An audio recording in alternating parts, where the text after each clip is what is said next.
Hi hello అండి, welcome to Nirmala kitchen. ఈరోజు నేను అరిసెలు ఎలా తయారు చేసుకోవాలో చూపించేస్తున్నాను. చాలా సింపుల్గా చేసేయచ్చండి. ఎవరైనా ఫస్ట్ టైం చేసేవారైనా సరే ఇలా చేశారంటే చక్కగా చేసేస్తారు. చూసేయండి. ముందుగా ప్రాసెస్ చూడండి.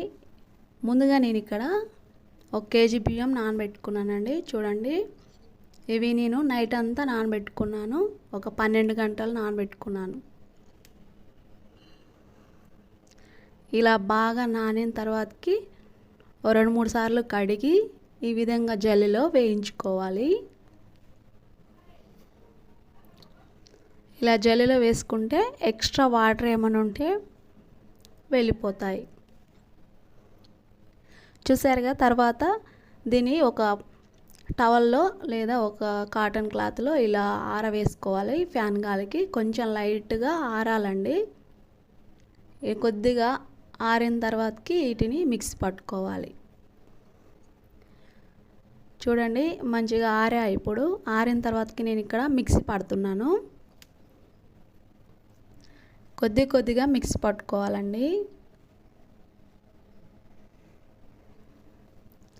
ఇలా కొంచెం మంచిగా మెత్తగా మిక్సీ పట్టుకోవాలి. చూసారు కదా, ఇలా మిక్సీ పట్టుకొని ఒక బౌల్లో వేసేసుకోవాలి. ముందుగా బియ్యం మొత్తాన్ని ముందుగా ఈ విధంగా పిండిలాగా చేసి పక్కన పెట్టేసేయాలి. చూడండి, ముందుగా నేను ఇదంతా ఒకసారి మిక్సీ పట్టాను. ఇప్పుడు జల్లిస్తున్నానండి. కొంచెం పిండి జల్లిలో వేసుకొని ఈ విధంగా మంచిగా జల్లించాలి. చూసారు కదా, ఇక్కడ నేను మొత్తం జల్లించిన తర్వాతకి చేస్తున్నాను. ఇలా జల్లించుకోవాలి మెత్తగా. ఎక్స్ట్రా ఏమైనా ఉంటే తీసేయాలి. చూసారు కదా, ఈ విధంగా రెడీ చేసి ఇది పక్కన పెట్టాలి. దీన్ని ఆరిపోకుండా ఒక క్లాత్ పైన తడి క్లాత్ కొంచెం వేసి పక్కన పెట్టేసేయాలి. ఇలా కొద్దిగా తేమగా ఉండాలి. ఇలా ఉంటేనే అరిసెలు బాగా వస్తాయి. ఇప్పుడు బెల్లం చూపిస్తున్నానండి. కేజీకి నేను ఇక్కడ 30 కేజీ బెల్లం తీసుకున్నానండి. దీన్ని కూడా ఇప్పుడు నేను ఒక బౌల్లో వేసి కరిగిస్తున్నాను.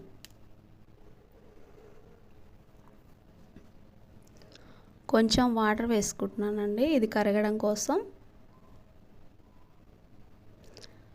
ఇలా కరిగించుకొని పాకం వచ్చేలాగా కరిగించుకోవాలి మెల్లగా.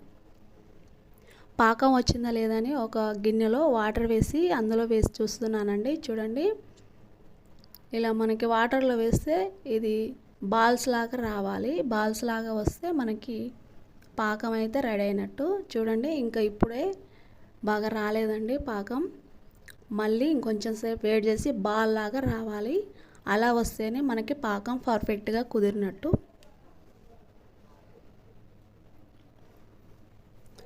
చూడండి, మళ్ళీ ఒకసారి వేసి చూస్తున్నాను. చూసారా, ఇందాకంటే ఇప్పుడు కొంచెం పాకం వచ్చింది. ఇంకొంచెం రావాలండి. ఇంకొంచెం బాల్ లాగా రావాలి. మనం ఎటు తిప్పితే అలా తిరిగేటట్టుగా ఉండాలి. అలా తిరిగిన తర్వాతకి ఇప్పుడు నేనైతే కొంచెం స్కిప్ అయిందండి. సారీ, ఆ బాల్ లాగా ఉండేది స్కిప్ అయింది. మంచిగా పాకం అనేది బాగా పట్టుకోవాలి. ఎక్కువ ముదరకుండా పాకం మంచిగా పట్టిన తర్వాతకి ఇప్పుడు కొద్దిగా పిండి వేసి కలుపుకోవాలి. ఈ పాకంలో ఒకేసారి మొత్తం వేయకుండా కొద్దిగా వేసుకొని ఈ విధంగా మనకి మంచిగా కలుపుకోవాలి. ఇలాగ మంచిగా కలుపుకుంటే మనకి ఎక్కడ ఉండాలనేవి లేకుండా పిండి అనేది చక్కగా కరిగిపోతుంది. చూసారు కదా, ఇలా కొద్దిగా వేసి ఈ విధంగా కలుపుకుంటే చూసారు కదా ఇలా అయింది. ఇలా అయిన తర్వాతకి ఒకవేళ మీకు ఇలా జారడుగా ఉన్నట్టయితే కొంచెం లైట్గా గోధుమ పిండి కలుపుకోవచ్చండి. నెరి గట్టిగా కాకుండా చూసుకోవాలి. చూడండి, నాకైతే ఇంకో ఇలా అయింది. ఇలా మనం బాల్ చేస్తే బాల్ లాగా రావాలి. చూసారా అండి, ఇలా ఉంటే మనకి మంచిగా వస్తుంది. ఇది కొద్ది పిండి తీసుకొని ఒక పేపర్ పైన కొంచెం ఆయిల్ రాసి ఈ విధంగా చేయాలి. దీనిపైన నేను కొంచెం నువ్వులు వేస్తున్నానండి. నువ్వులు కావాలంటే వేసుకోవచ్చు, లేదంటే లేదు. అరిసెలకి నువ్వులు వేసుకుంటేనే బాగుంటుంది. చూడండి, ఇలా పైనంగా ఇలా వేసుకోవాలి. ఇలా వేసుకొని నూనెలో వేసేయడమే. ముందుగా నేను డీప్ ఫ్రై చేసుకున్నానండి ఆయిల్ని. ఇలా ఆయిల్ కాగిన తర్వాతకి ఇప్పుడు ఒక్కొక్కటి వేసుకొని కాలుస్తున్నాను. చూసారు కదా, ఇలా రెండు వైపులా మంచిగా కాలాలి. పాకం అయితే మంచిగా కుదిరితేనే మనకి అరిసెలు అయితే బాగా వస్తాయండి. పాకం ముదరకుండా ఉండాలి, అలానే లేతగా కూడా ఉండొద్దు. మనకి ఇలా చేతితో అంటే స్టిక్కీగా రావాలి, బాల్లాగా చేస్తే బాల్లాగా రావాలి. అలా వస్తేనే పాకం అయితే మనకి మంచిగా వస్తుంది. చూసారు కదా, ఇక్కడ నేను అన్నీ చేసి రెడీ చేసి పెట్టాను. చూసారా అండి, అరిసెలు అయితే ఇప్పుడు రెడీ అయిపోయినాయి. చాలా బాగున్నాయండి, చాలా టేస్టీగా యమ్మీగా ఉన్నాయి. చూసారా ఎంత బాగా వచ్చాయో.